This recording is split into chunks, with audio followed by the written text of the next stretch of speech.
Support comes from the Arizona Inn, a four-diamond, family-owned historic resort hotel and restaurant on Elm Street near the U of A. Information is at arizonainn.com.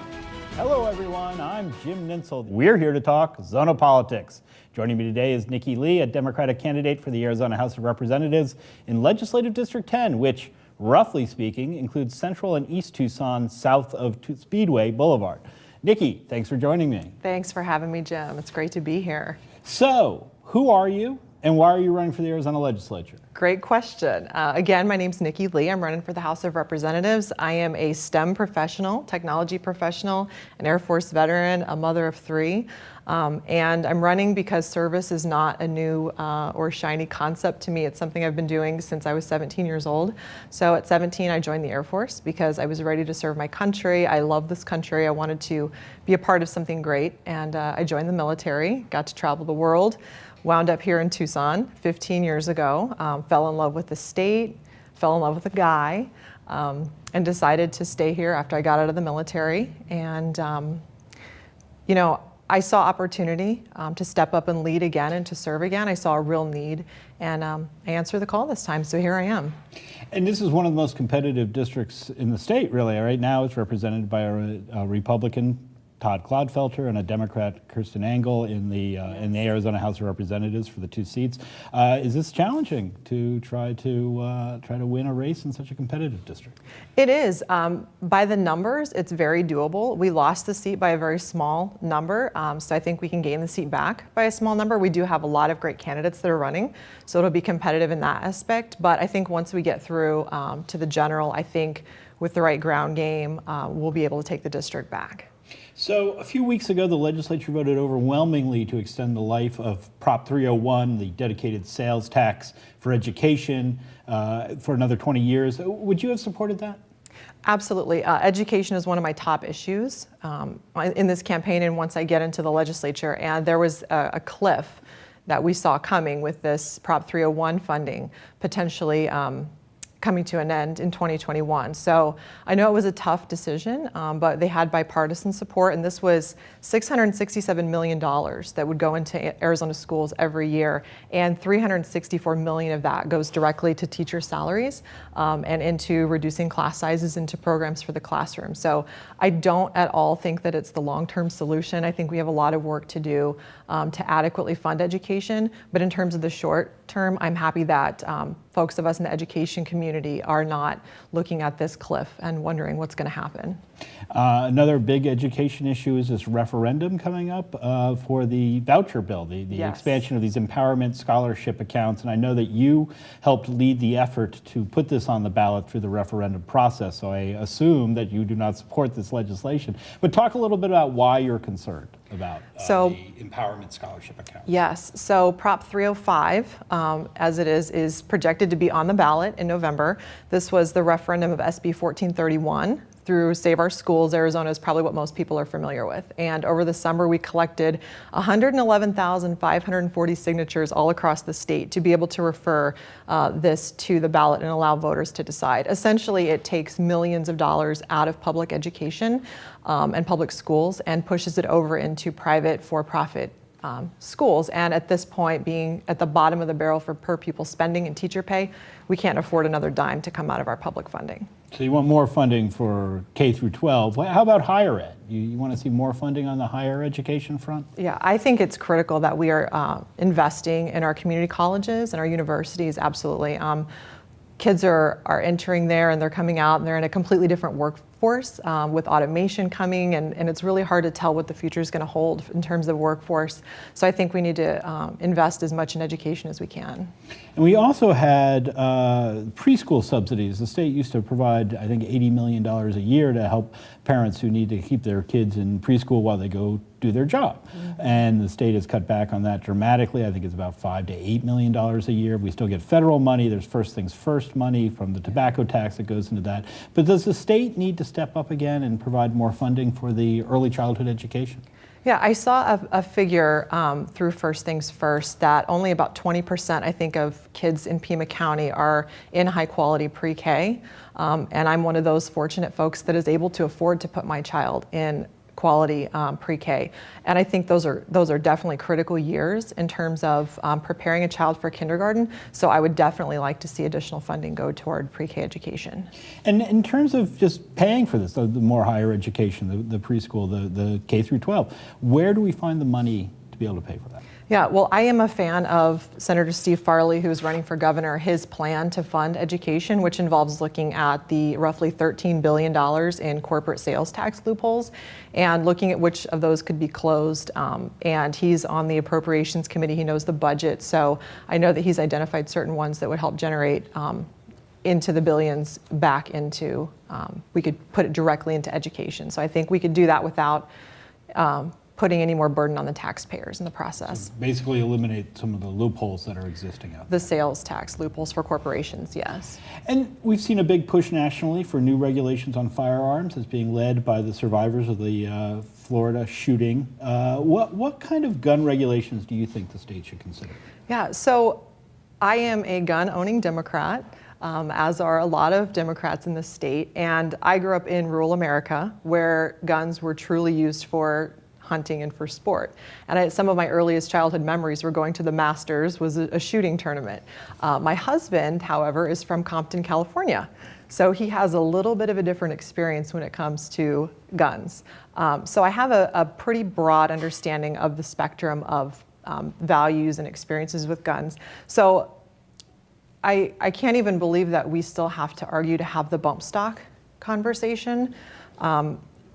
They have to go. If fully automatic weapons are illegal, I don't know why bump stocks are allowed. And I know that in the legislature, they voted against even beginning discussion on addressing bump stocks.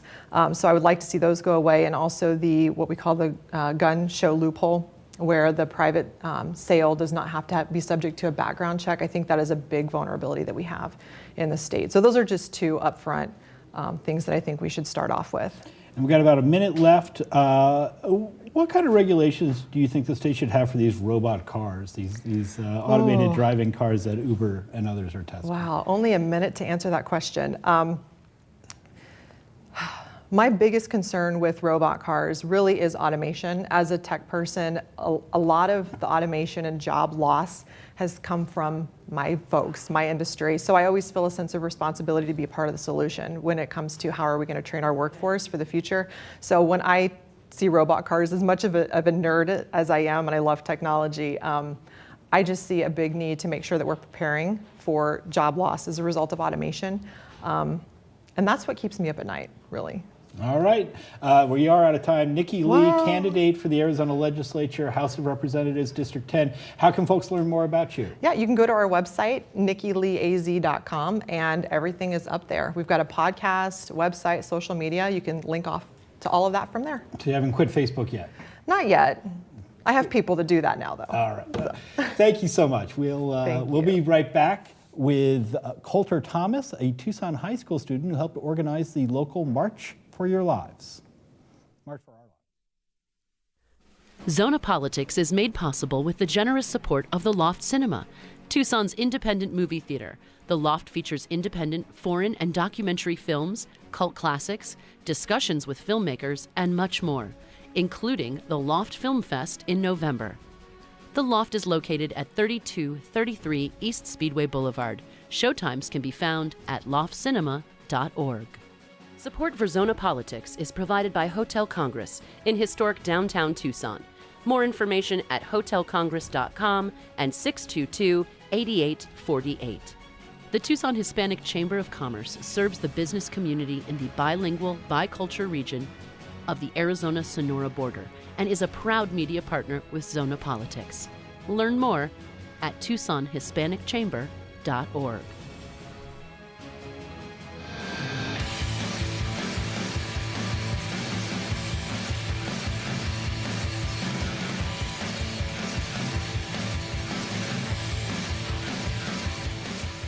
All of these young people from the community come together, actually get up and do something. We can do anything! I think we've attracted a lot of people that are super passionate. We're here at the No Ban, No Wall protest. If you come out of college, you have this experience, you know how things run, you have a huge leg up. People who have ideas and who are dreamers, you know what I mean, who really want to get themselves out there, I think that they should come here.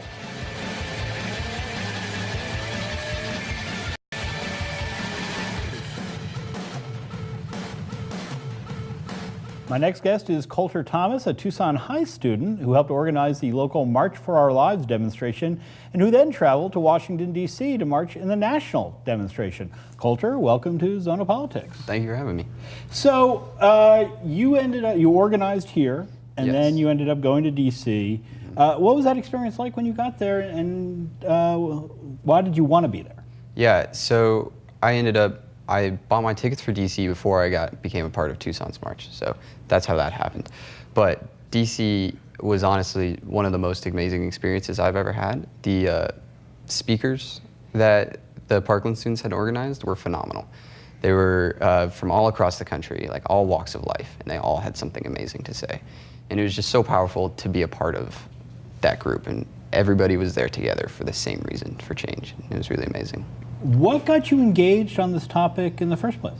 I think it was just, it's been in the news a lot, and I think it was just, I felt fed up, and then honestly I give a lot of credit to the Parkland students. They did an amazing job of making this a national movement, and that's how I got involved. Is the national movement came to Tucson, and I became a part of that. And how did the kids here basically get organized and organize the local march? So it was kind of started out of Tucson High's Human Rights Club. The teacher sponsor has done marches in the past, and she really wanted to get us working. And so she got us started and then gave it all up to us, and we did the rest. You had an amazing turnout. I think you had thousands of people. 8,000 people is how many showed up, which is fantastic. I think we were expecting 5 to begin with, so it was awesome. You know, some critics say that you and your fellow activists are being used as pawns and you don't really know what it is you're talking about. And I wanted to give you a chance to address that complaint. Yeah, I think it's pretty simple. People are dying. 34,000 Americans die every year. And there's studies shown that there's more guns equal more deaths. That's simple. And I think my generation has the great ability to be able to access the internet and utilize the internet. And so I knew gun violence was bad in America, but when I became a part of this movement, I did a ton of research, and I think everybody who's been a part of this movement has done a ton of research. And so I would say we honestly know more than most people who are arguing against us now, which is pretty awesome. There's a few points that the organizers of this movement want to see, and I want to talk a little bit about them. Yeah. One is universal background checks. What do you think has to happen there to make that possible? Yeah, and the National March has 5 things they want. But in Arizona, the first one we're going to be focusing on is universal background checks. So we want every gun transaction to go through a background check. There's the gun show loophole, there's a private sale loophole. So you only have to get a background check if you go through a federally licensed dealer. And so there's a lot of ways to get a gun if you wouldn't pass a background check, and we want to make that not possible at all. So how do you give people access to the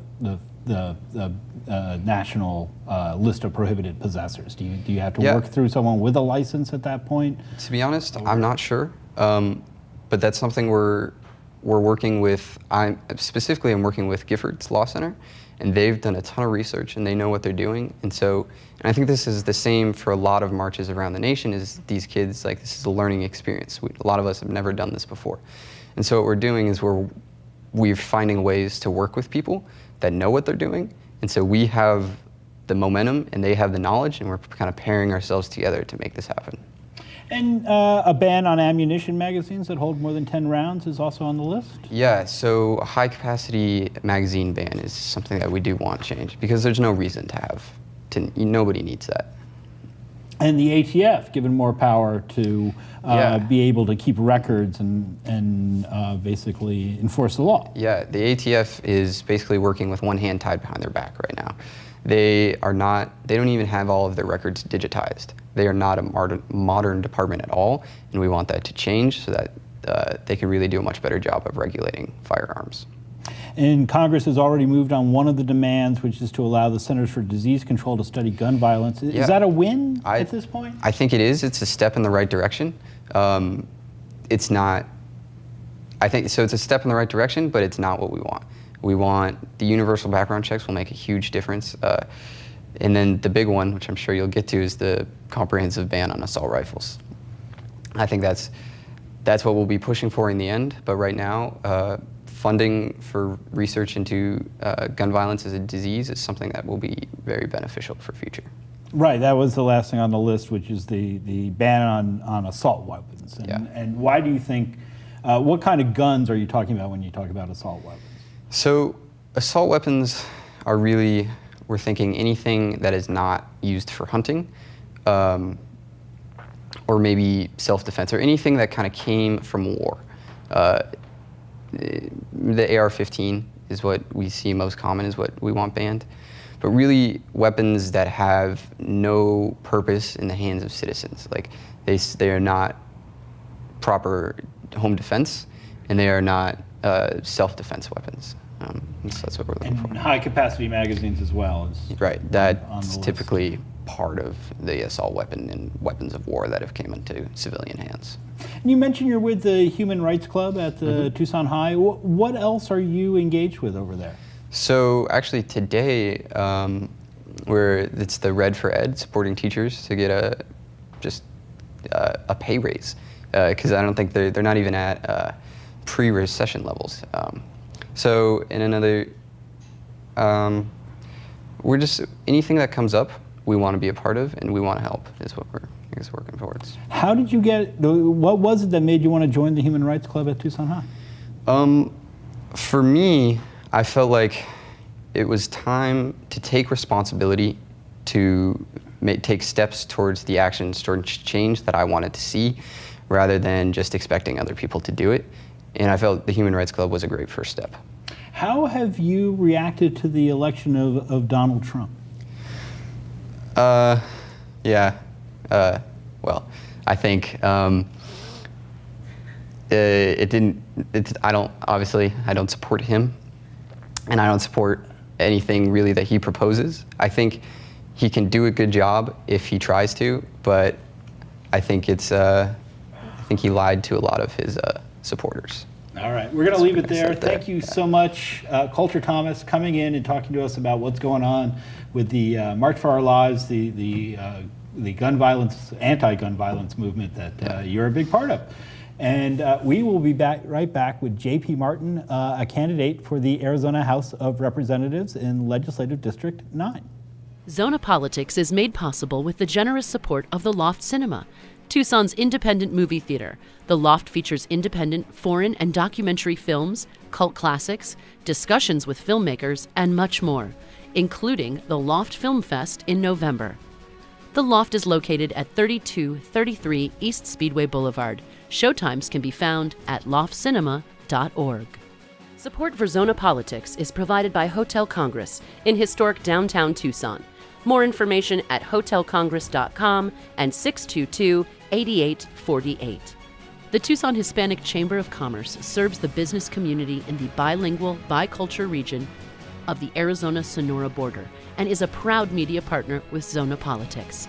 Learn more at TucsonHispanicChamber.org.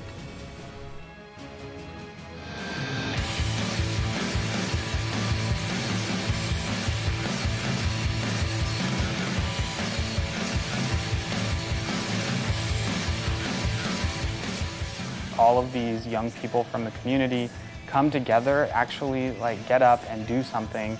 We can do anything! I think we've attracted a lot of people that are super passionate. We're here at the No Ban, No Wall protest. If you come out of college, you have this experience, you know how things run, you have a huge leg up. People who have ideas and who are dreamers, you know what I mean, who really want to get themselves out there. I think that they should come here.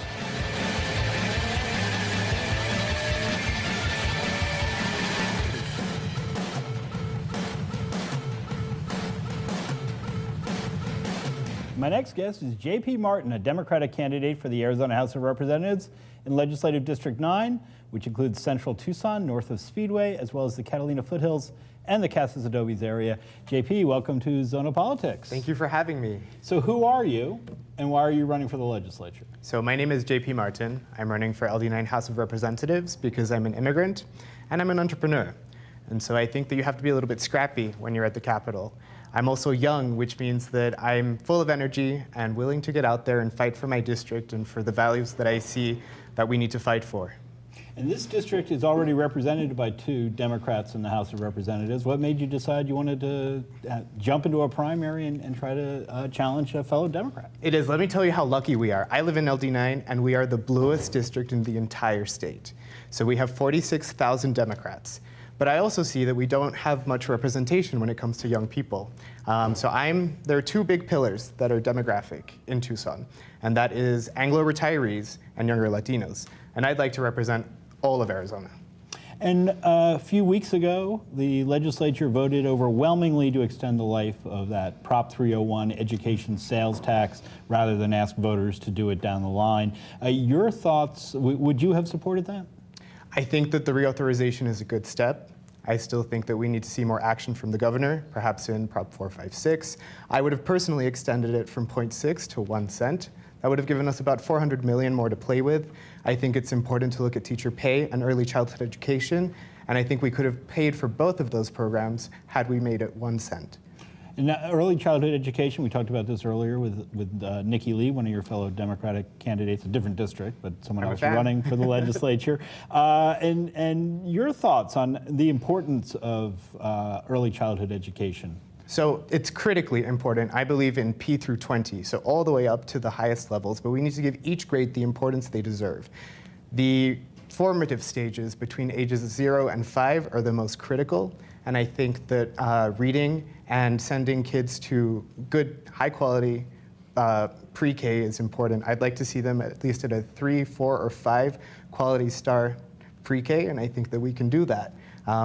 Tempe has done an amazing job with their pilot program, and seeing it scale up is a goal that I have when I'm elected to the House. And I'll ask you the same question I asked Nikki. Where do you find the money for more K through 12, more higher ed, and more preschool? For sure. So I lived through the cuts in the university in the economic downturn, and that austerity was really tough. But I think that we've had a $200 million surplus this year that we didn't expect to have. And we keep putting it in the rainy day fund, but we need to look at more creative and innovative ways of using our spending power that will allow us to reallocate funds to institutions that we've starved over the past 6 years. And what about transportation? Every time I drive to Phoenix, we have these stretches of 2-lane highway that we have to go through. Obviously, streets across the state need help, infrastructure issues. Do we need to raise the gas tax to fund more transportation? Is there another funding mechanism that you think needs to come into play, or do we need to allocate our existing funds? Your thoughts on funding transportation? So let me tell you a little bit about what I know. I crossed the state on a bicycle over the summer. All the way from the very top east all the way out through Globe. And I went through Phoenix. I rode in the best roads and the worst quality roads. I think it's very important for us to reauthorize RTA in 2026 and maybe be preemptive about it. I also think that keeping autonomous cars in mind when we do urban planning is going to be important as well. I'd like to see us readapt our parking lots. I'd like us to think about what it looks like from the government side. Do we need to aid autonomous vehicles by implementing sensors into our roads and highways so that they operate better? So there's lots of opportunity to keep dreaming of what Tucson should look like, and the connector to that are the roads. You mentioned autonomous cars. Your thoughts on the Uber testing that's going on now, and should there be more regulation in terms of allowing these cars on our roads? And if so, what sort of regulation? So first of all, we just experienced a tragedy. Arizona suffered a loss caused by an autonomous vehicle, and for that I think it's tragic, and we need to really recognize Uber for stopping their testing in all of their cities. I think that we need to work more collaboratively instead of secretly, and try and really implement a good strategy for being the #1 state that has autonomous vehicles running. And we've heard a lot about criminal justice reform lately. What do you think the state should be doing on that front? So we have 42,000 prisoners in the state, and 60% of them are under 40. And that to me is a shocking figure. We need to figure out how to be able to reintegrate them, how to give them economic independence. And it's very important to criminal justice to be serving kids as well. Sometimes we double enroll them in the Department of Juvenile Corrections and the Department of Child Safety. And so maybe providing wraparound services by collapsing those two organizations would be a good legislative way to take care of more kids and not double dip into the system. And do we need to look at mandatory sentencing laws and I think that's maybe critical, yes. start working towards eliminating those or ratcheting them back? I know that minimum mandatory sentencing laws were put in place for having parity and justice in our court system, but I think that they were good bumper lanes. Now, I believe that judges are willing to proceed with fairness in mind, and I hope that we can achieve that because some of them are entirely too long. We've seen a big push nationally for new regulations on firearms ever since the Florida mass shooting. What kind of gun regulations do you think the state ought to have? So we see 33,000 Americans being killed every year by gun violence, and I think that's tragic. I think enhanced background checks are the first step that we need to do in order to rein in this tragedy. What we can do as a state as well is to make the legislature allow us to smelt our weapons when we confiscate them instead of putting them back on the market. One of my platforms is fighting against the preemption that the legislature has. Last year, a representative actually prohibited us from using the blockchain to track the sale and distribution of weapons to make it harder for us to understand how crimes happen. What's this thing? So this is me being tech fancy, tech forward. I'm an early adopter. I'm an entrepreneur by heart. And so this is what I've used to collect low dollar donations. It's super easy, even you could do it.